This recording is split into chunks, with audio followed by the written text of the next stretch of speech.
دل کا اجالا شان رمضان، ہے مومنوں کے دل کا اجالا شان رمضان، ہے سارے ناظرین آپ کا خیر مقدم ہے۔ علم و علماء سیگمنٹ کے ساتھ ہم آپ کی خدمت میں حاضر ہیں۔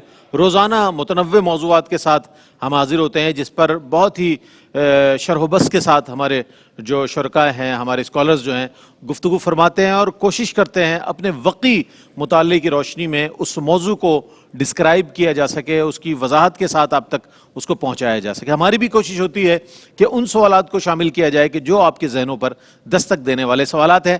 آج موضوع بہت اہم ہے، نکاح کے موضوع پر ہم آج بات کریں گے۔ نکاح موضوع ہمارا، یہ اسلامی معاشرت کا ایک ایسا رکن ہے کہ جس میں زوجین مذہبی اجازت کے ساتھ معاشرے میں رہ سکتے ہیں اور اس کے ذریعے اللہ تعالیٰ برکتیں بھی عطا فرماتا ہے۔ یہ اس کا جو ایک سلسلہ ہے، جو قانون ہے اسلامی، جو قوانین کے تحت اس کو جو احکامات ہیں اس میں بڑی خوبصورتی ہے۔ اگر اس کو نہ سمجھ کر رد کر دیا جائے تو بھی بڑی، میں سمجھتا ہوں، کم علمی ہے، اور اگر اس کو اپنا لیا جائے تو اس کے تمام فوائد انسان کو حاصل ہو سکتے ہیں۔ سرکار علیہ الصلوۃ والسلام نے فرمایا نکاح میری سنت ہے اور جس نے میری سنت کو چھوڑا وہ ہم میں سے نہیں ہے۔ تو اس اعتبار سے نکاح کی اہمیت بھی سامنے آ جاتی ہے۔ آج ہم انشاءاللہ اس کی اہمیت کے حوالے سے بھی بات کریں گے اور اس کے ساتھ جو منسلک اور چیزیں ہیں اس کو بھی شامل کریں گے انشاءاللہ، تاکہ اس اہم موضوع پر بات ہو سکے۔ ہمارے ساتھ موجود ہیں استاذ العلماء زینت الفقہاء حضرت علامہ مفتی محمد اکمل مدنی صاحب۔ السلام علیکم ورحمۃ اللہ وبرکاتہ۔ السلام ورحمۃ اللہ۔ اور آپ کے ساتھ تشریف فرما ممتاز و معروف عالم دین، ماشاءاللہ جب بھی گفتگو فرماتے ہیں بہت عمدہ گفتگو فرماتے ہیں، علامہ حافظ اویس احمد صاحب تشریف فرمائے۔ السلام علیکم ورحمۃ اللہ۔ وعلیکم السلام ورحمۃ اللہ۔ اور آپ کے ساتھ تشریف فرما جامعہ کراچی میں اپنی تدریسی خدمات انجام دینے والے بہت ہی عمدہ استاذ ڈاکٹر عاطف اسلم راؤ صاحب تشریف فرما۔ السلام علیکم ورحمۃ اللہ۔ وعلیکم السلام ورحمۃ اللہ۔ اچھا، میں یہ چاہتا ہوں کہ نکاح کی ضرورت اور اہمیت کے حوالے سے اگر آپ روشنی ڈال دیں کہ آپ اسے کیسے دیکھتے ہیں تو بہت اچھا ہوگا، ناظرین کے لیے کہ ڈسکرائب ہو جائے گا موضوع۔ اعوذ باللہ من الشیطان الرجیم، بسم اللہ الرحمن الرحیم۔ اہمیت تو اس حدیث سے اندازہ کیا جا سکتا ہے جو آپ نے انٹرو میں ذکر کی کہ نبی کریم صلی اللہ علیہ وسلم نے فرمایا کہ النکاح من سنتی فمن رغب عن سنتی فلیس منی، کہ نکاح میری سنت سے ہے، جو میری سنت سے بے رغبت ہوا وہ مجھ سے نہیں۔ اس پہ اظہار ناراضگی فرمایا۔ اور یہ بخاری کے حدیث کے مطابق 3 صحابہ تھے جو امہات المومنین میں سے کسی کے پاس حاضر ہوئے اور انہوں نے آ کے نبی کریم صلی اللہ علیہ وسلم کے گھر کے اعمال کے بارے میں پوچھا، تو ان کو وہ ہلکا سا گمان ہوا، تو آپس میں کہنے لگے کہ ہمارے نبی تو مغفرت شدہ ہیں، آپ کے لیے تو یہ بھی عمل بہت ہے۔ اب انہوں نے آپس میں کہا، ایک نے کہا کہ میں سارے رات سوؤں گا نہیں، دوسرے نے کہا کہ میں دن میں ہمیشہ روزے رکھوں گا، تیسرے نے کہا میں شادی نہیں کروں گا۔ جب نبی کریم صلی اللہ علیہ وسلم کو پتہ چلا تو پھر آپ تشریف لے گئے اور آپ نے فرمایا کہ تم نے ایسا ایسا کہا ہے۔ پھر جو شادی والے تھے ان کو خاص طور پہ مخاطب کر کے سرکار نے یہ جملہ ارشاد فرمایا۔ اس سے پتہ چلتا ہے کہ سرکار ناراض ہوتے ہیں اگر کوئی نکاح نہ کرے، اور اس کی تشریح توضیح یہ ہے کہ اگر ایک انسان نارمل حالت میں ہے، یعنی اگر نکاح نہ کرے تو زنا کی طرف یا کسی اور غلط کام کی طرف نہیں بڑھے گا اور حقوق زوجیت ادا کر سکتا ہو، نان نفقہ ادا کر سکتا ہو، اس کے لیے یہ فرمان ہے۔ اس کے لیے نکاح سنت موقدہ ہے کہ اب وہ خواہ تاخیر کرے گا تو گناہ گار ہوگا۔ اور اگر کوئی کسی کو گمان ہے کہ شاید میں زنا میں پڑ جاؤں نکاح کے بغیر، یا یقین ہے، تو پھر یہ واجب اور فرض کے درجے میں چلا جاتا ہے۔ اور ایسے حضرت عبداللہ بن مسعود رضی اللہ تعالیٰ عنہ فرماتے ہیں کہ ہم نوجوانوں کا گروہ نبی کریم کے پاس حاضر ہوا تو سرکار نے ہمیں دیکھ کے ارشاد فرمایا کہ یا معاشر الشباب من استطاع الباءۃ فلیتزوج، تم میں سے جو نکاح کے کا سب سامان نفقہ وغیرہ یا کچھ مال رکھتا ہے اسے چاہیے کہ وہ نکاح کر لے، فإنہ اغض للبصر واحسن للفرج، کیونکہ یہ نگاہوں کو جھکانے والا اور شرمگاہ کی حفاظت کرنے والا ہے۔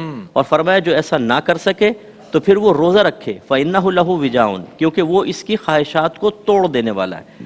یہاں میں ایک یہ نقطہ یہ گزارش کروں گا، اس کا مطلب یہ ہوا کہ شرمگاہ کی حفاظت اور نگاہوں کا جھکا ہونا یہ نبی کریم صلی اللہ علیہ وسلم کی بارگاہ میں بڑی اہمیت کا حامل ہے، اور اس کے لیے ایک طریقہ یہ بیان فرمایا کہ انسان نکاح کرے۔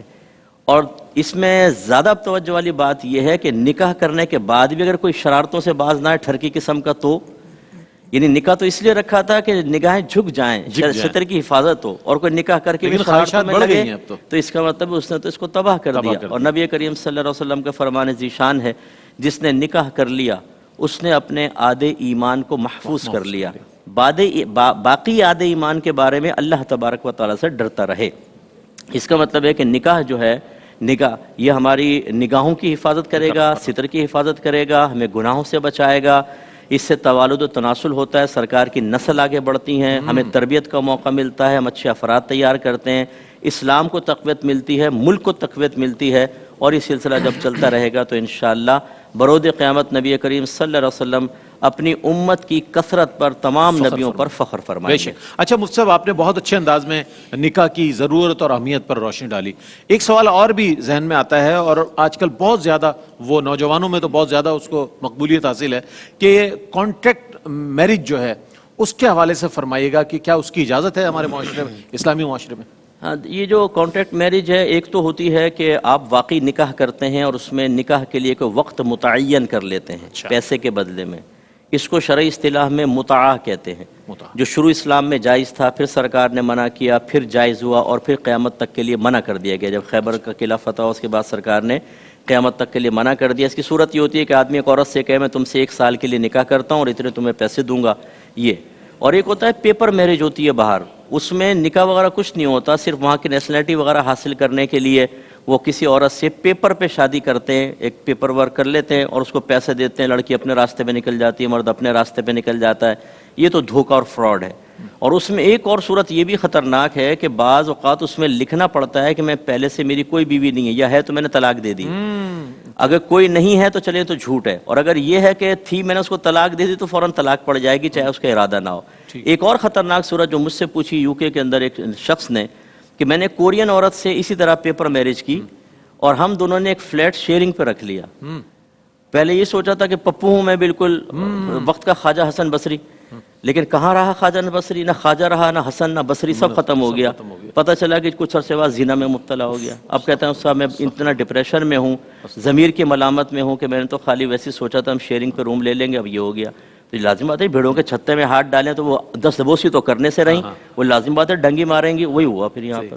اچھا وہ سب ایک ریلیونٹ اس سے ایک سوال اور ہے، مسیار بھی ہے، اس کے بارے میں کیا کہیے گا؟ عرب دنیا میں اس کو بھی وہ کنسیڈر کیا ہے، وہ بات ہوتی ہے، اس پہ بھی ڈیبیٹ ہوتی ہے۔ دیکھیں مختلف قسم کے نکاح جو ہیں، ہمارے جو نبی کریم صلی اللہ علیہ وسلم نے تعارف پیش کیا اس نکاح کو بنیاد بنائیں، باقی سارے نکاحوں کو ختم کر دیں۔ یہ نکاح موقت بھی ہوتا ہے کہ وقت کے لیے بس اس میں پیسہ نہیں ہوتا، نکاح موقت کر لیتے ہیں۔ اس طرح نکاح شغار بھی ہوتا ہے۔ نکاح شغار یہ ہوتا ہے کہ ہمارے تو وٹا سٹا ہوتا ہے نا، لیکن اس میں ایسا ہوتا ہے، شرط یہ ہوتی ہے کہ جی تم اپنی بیٹی مجھے دے دو، یعنی مجھ سے نکاح کر لو، اپنی بہن کا سمجھ، میں اپنی بہن کا تمہارے ساتھ کر لیتا ہوں، اور یہ نکاح کرنا ہی مہر ہوگا۔ اچھا یہ نکاح شغار، یہ تب بنتا ہے، وٹا سٹا منع نہیں ہے، وہ شغار نہیں ہے، یہ ہے شغار۔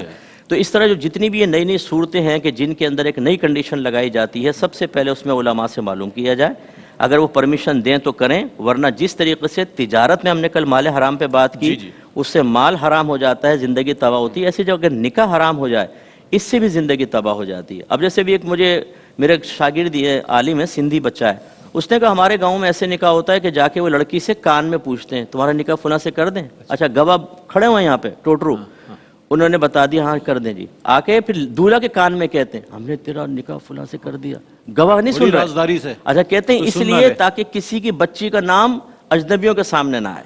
واہ سبحان اللہ، اسکول میں جائے، کالج میں جائے، حج پہ جائے تو فوٹو بھی کھینچے، سب ہوں۔ یہ تو نکاح فاسد، اگر گواہوں نے نہیں سنا تو بھی بتاؤ، کہیں گے ہمارے تو پورے گاؤں میں سب کے نکاح ایسے ہیں۔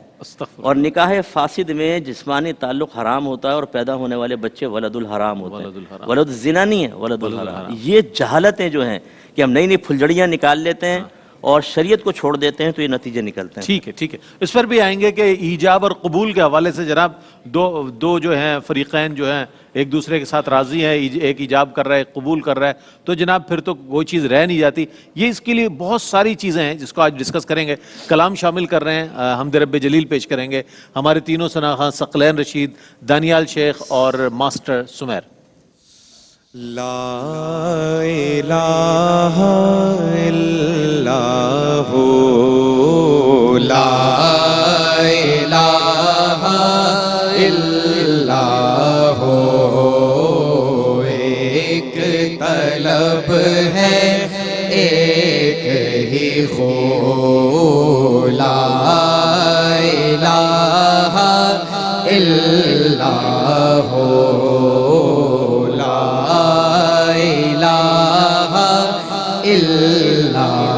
ہو تیری عبادت کیا کہنا،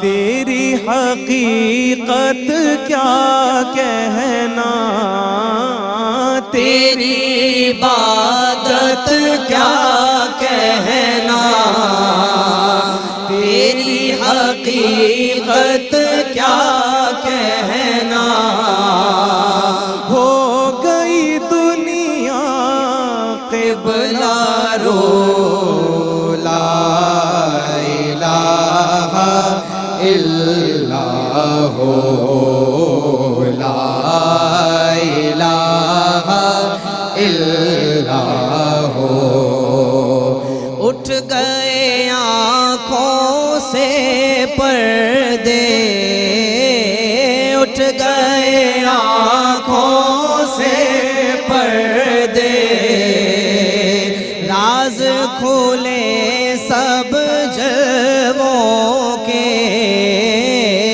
راز کھولے سب جلووں کے، مجھ سے اب کیا دور ہے تو، لا الہ الا ہو، لا الہ الا ہو، صلی اللہ سے گونج اٹھے،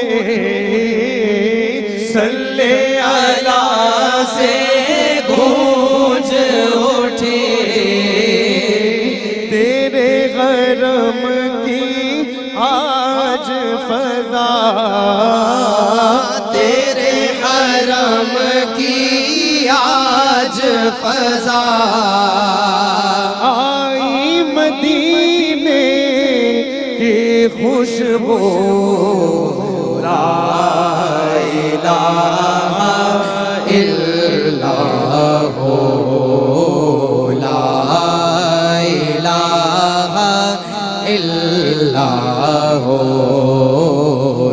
ایک طلب ہے ایک ہی ہو، لا الہ الا ہو، اللہ لا الہ الا ہو، لا الہ الا ہو۔